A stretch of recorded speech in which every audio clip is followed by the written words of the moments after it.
Everyone said, "You're lucky." I should have been dead. A wrecked car, the wail of sirens, someone else's blood streaked across my forehead. I remember the hazard lights blinking, my heart racing faster than the flashes. Then darkness, deep, heavy, concrete darkness. When I woke up in the hospital, everything seemed ordinary. White ceiling, heart monitor beeping, bandages. Pain everywhere, but alive. Broken ribs, cervical fracture, head trauma. The doctors said the first few days might feel strange. Skull injury, hormone shock, post-trauma stress. But days passed. I lay in bed staring at cracks in the ceiling, listening to IV fluid drip into the tube, and I didn't sleep. Not once. Not even a doze. Even when my eyes glued shut, I still heard, saw, felt everything. Sleep wouldn't take me. I begged for sedatives. At first they gave me some, one dose, another. Nothing. I could lie perfectly still with my eyes closed, breathing slow like a monk in meditation, and still not shut off. If I didn't blink, I might have believed I'd turned into a statue. After discharge, I went back to my apartment. Bedroom, desk, couch. Familiar, yet flat, like stage props. Nights, I scrolled the internet reading about insomnia. 10 days without sleep, psychosis. 15, microsleeps. 30, and the brain begins to break down. A month passed. Not a single minute of sleep.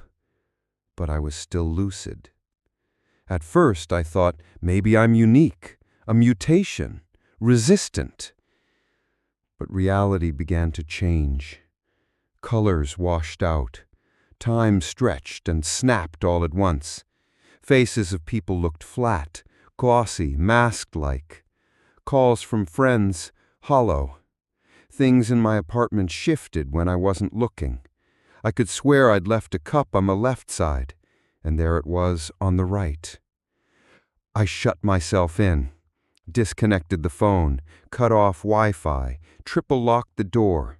I was convinced something external was keeping me awake. Radio waves, frequencies. I even built a foil hood like some lunatic. Still, no sleep, not even a flicker. I began logging hours, morning, day, evening, night. Another morning. I stared out the window, doubting it was real. Reality broke apart like a puzzle where no piece fit the other. Touching the wall, it felt too smooth.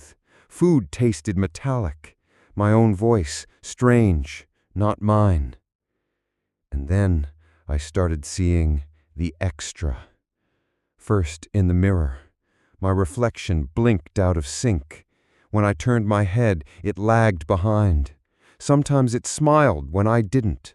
Once I saw it standing just behind my shoulder, even after I'd turned away. Then outside, people walking past would suddenly turn, looking straight into my eyes. Not accidental, not ordinary. They stared like actors waiting for their cue. If I walked faster, they stood still, smiling. Once I peered into a store. Every clerk stood with their backs turned toward me, motionless. I realized either I was losing my mind or the world had changed. I hunted for proof, wrote the date on my hand, recorded voice notes, filmed myself. But on the recordings, I was different. Empty eyes, movements too smooth, a flat, toneless voice, like a machine. I climbed onto the roof of my building, looked at the sky. No clouds, no wind, no birds.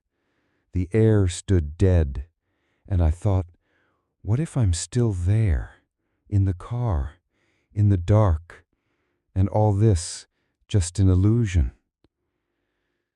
Back inside, I tested it, turned on the news. Every channel played the same thing. Please wait. Stabilization in progress. The voice was mechanical. No dates, no times. The radio, same. The internet, empty. No updates for weeks. I called my ex. His voice was strange, like filtered. He answered clearly but flawlessly, like a script. I looked in the mirror again, realized I hadn't blinked in days. That night my apartment went dark. For the first time, no light at all. Everything sank into blackness. I sat waiting for my eyes to adjust, but they didn't, because the darkness wasn't absence of light. It was substance, heavy, viscous, and I knew someone was there, not seen, but certain.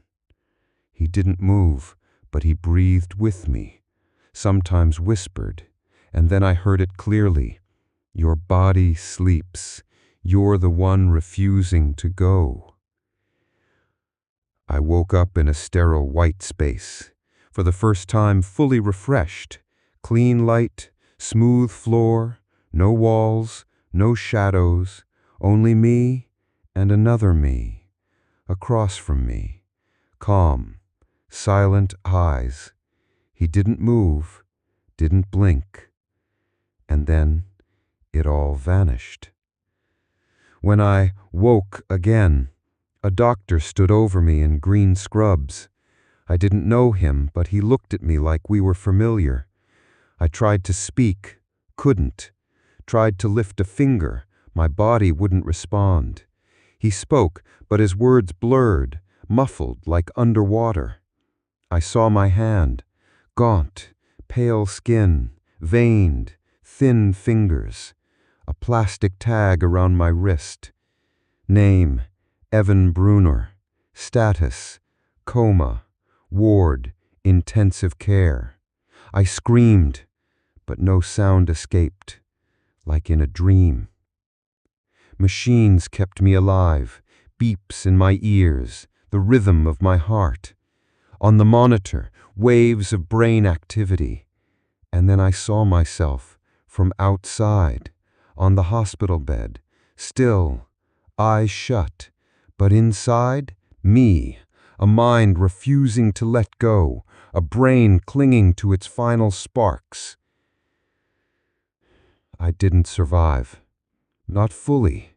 My body is in a coma, but my consciousness is still trying not to fall asleep. This entire world is a body without sleep, a brain simulating reality, fighting extinction, refusing to vanish, keeping something alive. Every night I failed to sleep was a battle between decay and resistance, between a body shutting down and a mind faking reality to fool itself. But I'm losing control. Sounds blur, colors fade, space shrinks. The shadows aren't waiting anymore. They're moving. And I know soon I'll wake up for the last time.